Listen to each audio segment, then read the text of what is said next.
If you didn't already know, 4-3 linear with no dead zone is the best controller settings on Apex Legends.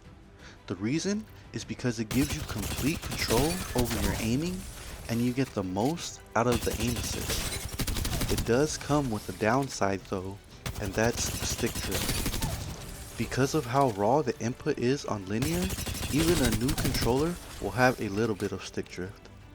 As you can see, I'm not touching my controller and the stick is slightly moving by itself. Some players might not be bothered by the stick drift, but for others like me, it can be very annoying. You can easily solve this by going from no dead zone to small dead zone. As you see on my screen, my stick drift is gone with small dead zone, but then you'll have slightly less raw aiming input. It's a small difference, but still noticeable at times.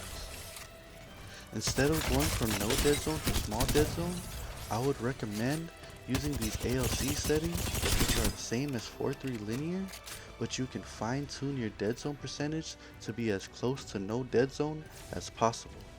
Here is where you go to turn on your advanced look control settings. In my dead zone it's at 2%, when it's on small dead zone it's all the way up to 10%, and when it's on no dead zone it's all the way down to 0%. I find 2% to be the sweet spot. My outer threshold is at 1% and my response curve is 0, which is linear. When you go down to this section with yaw speed and pitch speed and the turning stuff, this is what makes your sensitivity a 4. This whole section is the 4 sensitivity. This ADS section right here is what makes your ADS a 3 sensitivity. And down here I have on, and default. With these ALC settings, you basically have 4-3 linear with a very small dead zone.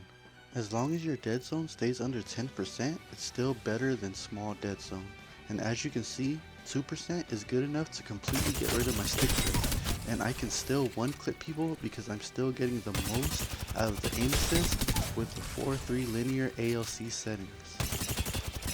Most pros and top players just play with no dead zone and deal with the stick drift, but for people like me who don't like our aim moving by itself when we're not touching our controller, this can really help.